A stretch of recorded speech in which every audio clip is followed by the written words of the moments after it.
ఓం శ్రీ గురుభ్యో నమః. శ్రీ మహాగణాధిపతయ నమః. శ్రీమాత్రే నమః. శ్రీ విద్యా ఉపాసకులు శ్రీ నారాయణన్ చక్రవర్తి గారు నిర్వహిస్తూ ఉన్న శ్రీ విద్యా శక్తిపీఠంలో ఈ సంవత్సరం గుప్త నవరాత్రులు కూడా నిర్వహించటానికి సంకల్పించారు.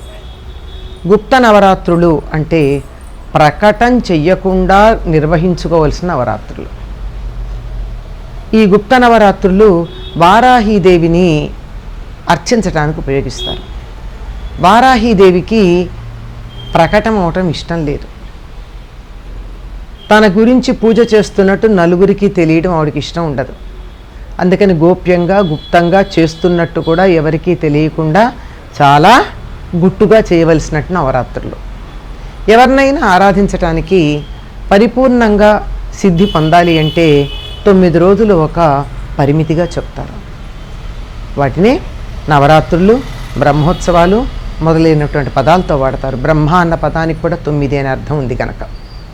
వారాహీదేవికి సంబంధించిన ఈ గుప్త నవరాత్రులు నిర్వర్తించేటప్పుడు వారాహి ఎవరో తెలియాలి కదా. కిరిచక్రధారూఢ దండనాథ పురస్కృత అని లలితా రహస్యనామ సహస్రంలో మనకు కనపడుతుంది.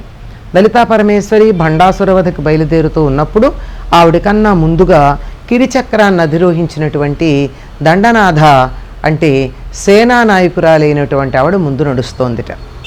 ఆ సేనానాయకురాలి పేరే వారాహి, వార్తాళి, పంచమి, సమయ సంకేత, సంకేత ఇలాంటి నామాలు ఆవిడికి చాలా ఉన్నాయి. 12 నామాలు ఉన్నాయి. ఈ 12 నామాలను ఈ 12 నామాలతోనూ ఆవిడని తలుచుకున్నట్టయితే ఆవిడ చాలా సంతోషిస్తుంది అన్నారు. ఈ దండనాథ అనేటటువంటి ఈవిడ